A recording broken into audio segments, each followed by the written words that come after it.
మీలో ఎంతమంది రాగి తోప తిని ఉన్నారు? నేనైతే ఫస్ట్ టైం యూట్యూబ్లో చూసి ట్రై చేశాను. ఇది బోన్స్కి చాలా బలం అంట. టేస్ట్ కూడా అదిరిపోయింది. ప్రాసెస్ చెప్తాను, ఇంట్రెస్ట్ ఉంటే లాస్ట్ వరకు అయితే చూడండి.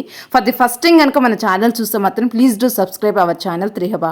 2 స్పూన్స్ రాగి పిండి తీసుకొని ఒక చిన్న బౌల్లో కొద్దిగా వాటర్ పోసి కలిపి పెట్టుకోవాలి. ఇక్కడ ఏదైతే మనం బౌల్ యూజ్ చేసామో అదే బౌల్ కి సరిపడినంత బెల్లం అయితే తీసుకోవాలి.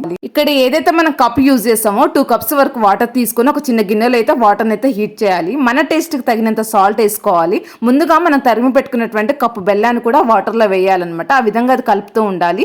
బెల్లం మొత్తం మెల్ట్ అయిపోయిన తర్వాతకి మనం ముందుగా కలిపి పెట్టుకున్నటువంటి 2 స్పూన్స్ ఆఫ్ రాగి పిండిని కూడా ఆ గిన్నెలో వేసి కలపాలి. మన టేస్ట్కి తగినంత నెయ్యి కూడా వేసుకోవచ్చు. ఇక్కడ ఏదైతే కప్ యూజ్ చేసామో ఆ కప్ నిండా కూడా రాగి పిండి తీసుకోవాలన్నమాట. 2 స్పూన్స్ ఆఫ్ రాగి పిండితో పాటు ఒక కప్ రాగి పిండి కూడా తీసుకోవాలి.